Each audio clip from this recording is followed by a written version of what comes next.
Hi everybody, if you don't know me already, my name is Kaylee. I am a gut health nutrition coach, so I help people to overcome their chronic gut issues using the principles of ancestral nutrition as well as some other holistic health principles. So in today's video, I am going to be talking about 6 common gut health myths and what you should do instead. So when I was brainstorming for this video and just thinking of the myths that I most often hear, I also decided to just Google some gut health tips to see what came up and what if I was missing anything on some really common myths. And when I was looking things up, I understand now why so many people tell me that there is so much conflicting information out there and it leaves them really confused. And I actually got a little bit mad when I was looking this up because a lot of the top things that show up when you Google like what to do to heal your gut are very, very wrong and will leave you feeling so much more uncomfortable and just really don't work. I mean, I have been through IBS, constipation, all of that. I struggled with it for about 10 years. So I have tried the high fiber, just drink more water to have a bowel movement, all that kind of stuff, and it doesn't work and it's really frustrating. So my goal with this video is to just kind of highlight some of these common myths and explain to you why they're wrong and what you should do instead, and also explain where there is kind of a middle ground on some things. And some people will tend to say things very strictly or very abruptly because it's a little bit more engaging and exciting to hear. But a lot of times there is some different caveats and it is a little bit more complicated. So I want to explain that as well. Yeah, so that's what I'm going to be talking about. And before I get too far into the video, I do want to let you guys know that I just actually made a free training video that I released in my Facebook group. I release lots of free trainings like that only in my Facebook group. And this one is on how to stay on track with your gut healing while you're traveling. A lot of my clients have actually asked me this before. How do I stay on track with my diet? How do I make sure that I'm still healing my gut while I'm traveling? So I know this is a really common thing that people can struggle with, and it's easy to want to to accidentally, I should say, kind of throw everything out when we go to travel because you can't make everything perfect, and it's like, okay, well then why bother? But that's not a good mindset. Instead, it's best to focus on everything you can do, preparing for success, and then kind of releasing that need to be perfect. And you can still stick to your protocol pretty well. You can still stay healing and not have massive flare-ups. So if you want to learn my tips, what I tell my clients to do when they go traveling to make sure they're still healing their gut and not messing things up, then go ahead and check that out after this video. I will leave a link down below where you can join my Facebook group and get access to that free training and all the other free trainings as well. So yeah, be sure to check that out if you're interested. But back to today's video. So let's just get straight into these 6 common gut health myths. So number 1, I just had to make this number 1 because it's the one that bugs me the most, is to eat more fiber to relieve constipation. Now there is a little caveat with this, but in general, most people are already getting enough fiber, and most people actually tend to go too heavy on the fiber. Now, what fiber does, there's 2 types of fiber, insoluble and soluble fiber, but really we're talking about insoluble fiber today, which is fiber that is basically going to add bulk to your stools. That's what you need to know. So this is going to be from things like whole grains and fibrous vegetables. So it's in carrots, it's in broccoli, it's in lentils, it's in grains. It's basically going to come from plant foods, but like cellulose is one example of fiber. But anyway, when you eat a lot of fiber, it's adding bulk to your stools. Now, a lot of people think that your stools is just the food you don't eat, and it is absolutely food you don't eat, and it's absolutely made of a lot of fiber, but your stools are made up of other things too. So your stools are also going to be made up of dead tissues and waste and toxins and things your body's just trying to get rid of. So this is your body's like main trash exiting system. So when different parts of cells or tissues inside your body are dying, they get funneled through this detox funnel from your organ, or from your cells to your organs to your lymphatic system to your liver, and finally most of the stuff is going to exit in your colon. So We don't need to eat lots and lots and lots of fiber to make sure we have stools. We will have things to go in the stools even if we don't eat tons of fiber. But the problem is when we add too much fiber, it makes the stools larger. And most people that struggle with constipation have too large of stools that are very difficult to pass because the stools are staying in your intestines longer, they're getting more compacted, they're growing larger, more water is being absorbed out of them, and they're getting harder and harder to pass. So if you think of this like a traffic jam, which it is, it's a poo traffic jam in your intestines, we want to start getting those cars out so more cars that come on this road can keep moving. If we add more cars, it is only gonna make this traffic jam worse. So if we add more fiber, that's essentially what that's doing. It's adding more and more bulk in your intestines when we're really trying to flush things out. So from my own experience, I ate a lot of fiber and it only made my constipation worse and all my other gut issues. It starts fermenting in your gut and causing gas and bloating and all these other issues. So please don't go and try to down a ton of fiber if you're dealing with constipation. The vast majority of the time, this just does not work. Now, there is another kind of flip side to this, and some people actually do phenomenal with like carnivore, no fiber at all diet, so all meat, so that means there's gonna be no fiber. Some people do great with this, but others don't, so it kind of depends on you. So I find a lot of people do the best with just a little bit of fiber, and it's about finding your fiber sweet spot. So try not to go overboard. When it comes to plants, stick mostly to fruits and veggies and just don't pile huge portions on your plate. And that's gonna go much, much better for you if you're dealing with constipation. So experiment a little bit with your plant intake till you find something that's working better for you. Let's see. Oh, so yeah, so just in rare cases, sometimes people are eating like no fiber or very little and they will benefit from a little more. That can happen, but the majority of the time I see people eating too much fiber and need to decrease. So my second gut health myth is decrease your stomach acid to heal acid reflux. So you probably have heard this before, especially if you deal with acid reflux. If you go to the doctors, they're most likely going to tell you to take antacids or give you some kind of more harder prescription antacid. So the idea behind this theory is that your stomach is too acidic and this acid is kind of coming up and causing acid reflux. The problem is that's not true at all. What's actually happening is your stomach acid is not strong enough. It's not acidic enough and it is not breaking food down well. So all of the food that's in your stomach is churning in there for longer than it's supposed to be. So it usually takes around 2-3 hours. So maybe this is taking closer to 4 hours. And all that food is churning around in there. And what happens is you have this little sphincter between your stomach and your esophagus. And think of it kind of like a little door. And it's called the esophageal sphincter. And sometimes what can happen is it can kind of like open up and allow some of that stomach acid, all those juices in there, a little bit of food to kind of come up out that door into your esophagus. And that's when you're getting acid reflux. But the thing is, this really only happens when your stomach acid is too low because it's churning for so long. It's hanging out there for a while, and that's what's leading to that little door opening and the acid coming up. So when you work to strengthen your stomach acid, you improve your entire digestive system, really. So you have that stronger acid that is really breaking your food down efficiently. It's moving out, it's moving through the, that's the esophageal sphincter, I might have said that wrong. It's moving through the pyloric sphincter at the bottom down into your small intestine, and everything else is going well. And just something to note, our stomach acid is super, super low. I think it's like 1 point something.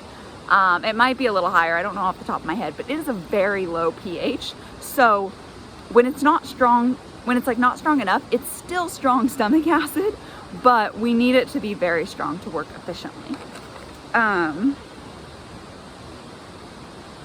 Oh yeah, and I wanted to mention here, one of my clients, Darian, she came to me with acid reflux, and she was taking antacids, and I had her get off of those and instead do some different habits to help strengthen her stomach acid. So she started doing apple cider vinegar in water, drinking that regularly.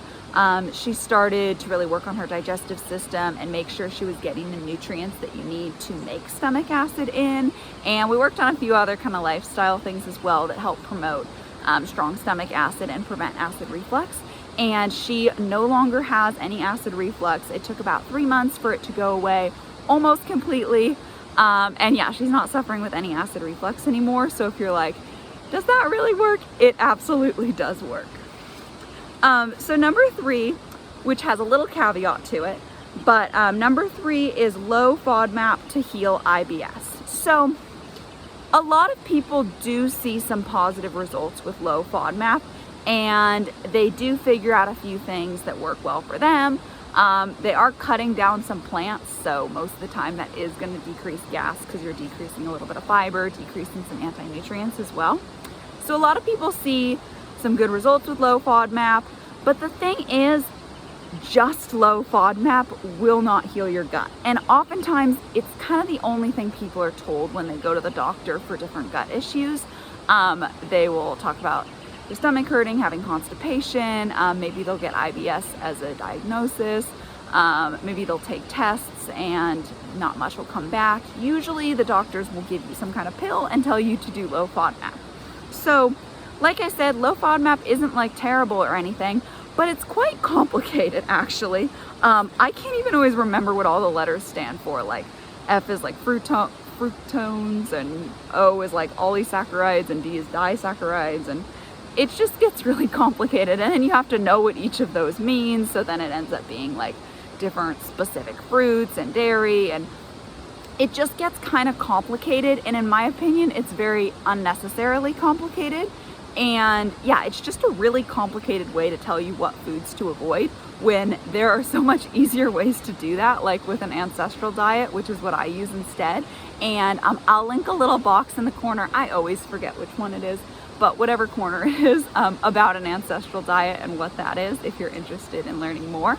But I find that it just explains so much more what to avoid in a simple way that's easy to remember. And more importantly, it also, an ancestral diet really explains what you need to include, and cutting out the things that irritate your gut, that are causing symptoms or worsening symptoms, is so important for healing.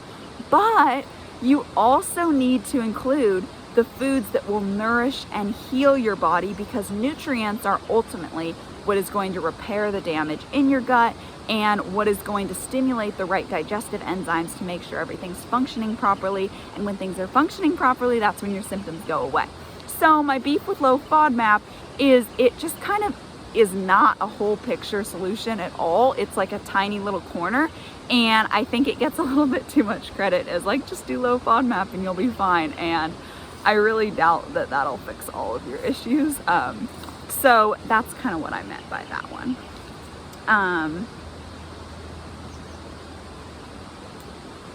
I also wanted to note here before I move on to the next one that there are a lot of other diets that can get recommended for gut health. And one that I just want to highlight that won't work very well is I saw in one article that I was looking up that a vegetarian diet was recommended for gut health. And I will tell you from experience of being vegetarian for 10 years and having gut issues the entire time that it did not work well for me. And I've heard the same from a lot of other people. So basically, it's just going to be so plant heavy that it's going to have so much fiber, so many anti-nutrients that are irritating your body, and it's not going to have enough of the nutrients you need to really repair and heal your gut. Just for example, collagen is only present in animal foods, so it's very difficult it's impossible to get collagen on a vegan diet, and you're not going to get much on a vegetarian diet. So that's one other thing I wanted to mention. All right, so myth number 4 ties back to fiber again. So it is to eat lots of fiber and prebiotic foods for your microbiome. So the idea here is your microbiome, all those gut microbes that are in your intestines, more of them are in your large intestine than your small intestine. They're getting what you didn't absorb. So a lot of absorption of nutrients takes place in your small intestine, and then whatever's kind of left over, which is going to be fiber and undigested food mostly, is what your microbes in the large intestine get to eat. And so they eat this, and it's good if you have a balanced, healthy gut where you have lots of healthy microbes growing. They're eating some of your leftover food. They aren't mean about it. They don't produce a lot of gas, and it's helping to sustain that population. So in that sense, it's good, but you don't want to go overboard. Too much does still cause excess gas sometimes. So if you're eating prebiotic foods, so that's like artichokes, chicory, apples, things kind of like that. You can look it up online if you want like a list of prebiotic foods. Basically, these are foods that have fibers that feed gut bacteria. So yeah, if you have a healthy gut, yeah, that's awesome. But most people with gut issues have gut dysbiosis. And I have a whole video on gut dysbiosis that I just made, what it is, how to heal it, all that. So I'll link it again in whichever corner it is. So you can check that out if you want to know more. But basically, the gist of it is you have an imbalance in your gut microbiome and you have an overgrowth of pathogenic microbes. So if you're eating lots of fiber and prebiotic foods in efforts to help your microbiome while you have gut dysbiosis, you are feeding the bad guys just like you're feeding the good guys. And because you have an overgrowth of all these pathogenic microbes, they are thriving off of all the food that you're giving them, and that's not really helping in correcting this imbalance. Also, these pathogenic microbes just love producing gas. So if you give them a lot of fiber, they're going to produce a lot of gas. You're going to get stinky parts, you're going to get bloating, and also this gas can influence the fluid, whether fluid is drawn towards or away from your intestines. So it can cause constipation, diarrhea, or alternating constipation and diarrhea. So fiber and prebiotic foods are fine for your microbiome if it's healthy already, but if it's not healthy, if you start pounding these foods, you're probably going to see a lot of issues. So number 5 is eat small, frequent meals. You've probably heard this before. I saw it on a lot of articles when I was looking up stuff for this video. And the main logic seems to be that if you eat less, it will be easier on your digestive system. So the problem here is, well, one, it's a little bit loosely defined. So if you're eating a lot of small meals throughout the day, so say 5+ times you're eating throughout the day, you're not giving your digestive system as much of a break and rest as it needs to. And ideally, we want to have our food go through our esophagus, through our stomach, and into our small intestine before we eat again, because we don't want to add new food onto the stomach with our old digesting food. So basically, when we eat and we swallow and it goes to our esophagus and it goes into our stomach, that's very quick. Like I said earlier, it's about 3-ish hours in the stomach, sometimes a little bit less.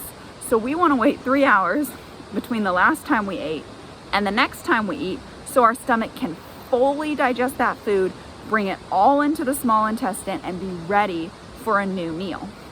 If we're mixing partially digested and then new food into there, it's not all on the same time. It kind of messes up the acidity. I forgot to mention earlier too, the entirety of your stomach has to be at a certain acidity to open the pyloric sphincter at the bottom that goes into the small intestine. And if it's not, it will continue churning. So that's another thing that ties back to that acid reflux. But yeah, so we don't want that. It's just gonna make everything churn longer. It's just gonna mess things up. So we wanna wait at least 3 hours between meals. And in my experience, it just does not work well to be snacking a lot. It doesn't work very well. I had a client, Elizabeth, and when we first met, she was snacking a lot. And that was she had a low appetite, and she's like, oh, I'm never hungry, so I just eat a little bit. And I said, just try this, try to eat 4 or 5 times a day, no more, and have the 3 hours between. And she was a super good sport, and she tried it and was pretty darn consistent with it. And she told me, wow, I'm actually hungry for my meals now and feel a little bit better. So having that break can help you to build up the appetite for the next meal, especially if you're struggling with low appetite. And I know a lot of people that have gut and digestive issues are struggling with that. So yeah, we want to give our body time to heal too. When we're digesting food, we can't heal broken things. And of course we'll have time overnight, but our bodies are repairing a lot overnight. So if we can give ourselves a little bit of time during the day, that can be really helpful as well. So basically I want to emphasize that like always grazing and trying to eat these small meals just doesn't really help that much. It's much better to have 2 to 5, more ideally 3 to 4 meals that are well spaced throughout the day, or you could have 3 meals and 1 snack is fine too. So that's what I have found to work best with my clients and with myself. But I also want to note, of course, everybody is a little bit different. So there could be a situation where a little bit smaller meals works. And if it works for you, go for it. I'm just speaking in my own experience. The majority of the time I find that 2 to 5, usually 3 to 4 times a day of eating works best for people. So the 6th and final gut health myth I'm going to cover today is that you need testing to figure out what's wrong. So by testing, I mean things like colonoscopies, endoscopies, blood tests, stool tests, hair tissue mineral analysis tests, food sensitivity tests, anything like that. And of course, in some cases, some of these can be helpful, but I hear people so often tell me they went to the doctor, they did all these tests, and then the doctor just says, oh, everything looks normal. I don't see anything wrong. Okay, I guess it's in your head or something like that. And it's clearly not in your head if you're dealing with these symptoms day after day. And it's just, a lot of these tests aren't that reliable. So, you know, if you want to test, you always can. But in my experience, I find a lot of them to be a waste of money and just not super reliable or really necessary at all. That food sensitivity test, for example, most of the time people get the results back that they're sensitive to all their favorite foods. The reason for this is because if you have leaky gut, so if you have basically gaps in your intestinal lining and food is seeping in like larger chunks than normal, your body's going to start mounting immune responses and remembering these foods that you're eating over and over again. Now, the problem isn't the food, the problem is that you have leaky gut. So it's more important to know how to heal and seal leaky gut and what foods to avoid to make that happen, rather than what foods you might kind of be sensitive to. It just really is very inaccurate. Stool tests are going to be what microbes your body decided to get rid of. That is not necessarily the ones that they're keeping or your body's keeping inside of your intestines. So again, it can just be kind of inaccurate.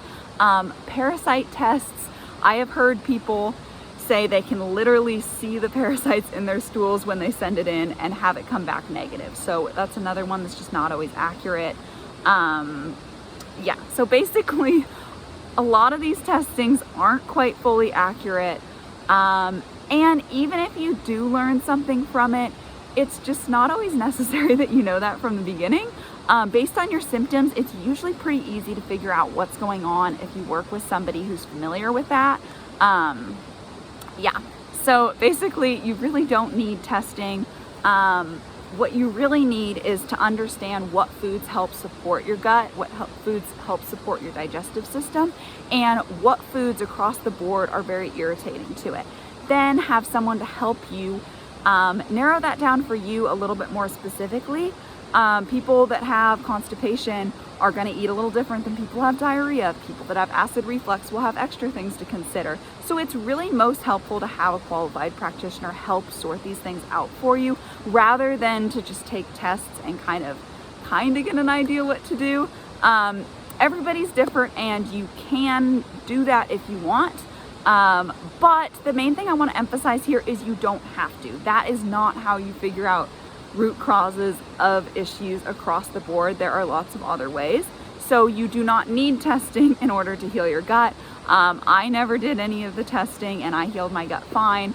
Most of my clients don't do any testing and still heal their guts within about 3 months. Just depends on the circumstance. So if you are worried about doing some kind of invasive test or that they could cost a lot of money or anything like that, don't worry, you don't have to do those to heal. So yeah, that pretty much wraps it up. Those were 6 common gut healing myths that I see a lot and what you should do instead. And I hope that brings some clarity to you. I know it gets so confusing out there. And when you're kind of new to it, it's very overwhelming to sort through all that information. So if you liked this and you found it helpful and you feel like it would be really helpful to have someone walk you through the gut healing process, I would love to do that for you. That's what I offer with my program, Ancestral Gut Healing. I basically just walk you through how to heal your gut. I help you to figure out the root cause of your issues without using testing. I help you to narrow down a diet that will help you to heal your gut, something that works for you. And I really just walk you through this process and explain why I'm suggesting the things that I am so you can start to understand your body. You get to ask me questions all the time. My clients are always asking me questions, emailing me, wondering about something that they heard about, whether that works, whether it's a good idea, whether it's something I recommend, and I'm always giving them advice on that. So you get to have that guidance as you go through the process. You get to have someone to help you, someone to hold you accountable, and really just help you navigate that road. So if that is something you're interested and you want to know more, I would love to share more with you. So I will leave a link in the description where you can book a call with me. And we can talk more about what you're dealing with your gut issues. I can explain how I can help you. And then if that is something that you would like to proceed with, we can talk more about that on the call. So if that's something you're interested in, again, I will leave that link below. And yeah, thank you guys for watching. I really appreciate it. I hope you enjoyed this video and found it helpful. If you did, if you could give it a like, comment something for me down below. Let me know what other topics you want me to talk more about. Yeah, you can subscribe. Also, you can share this with a friend if you know anybody that might benefit. But yeah, again, thank you so much for watching and I will see you soon.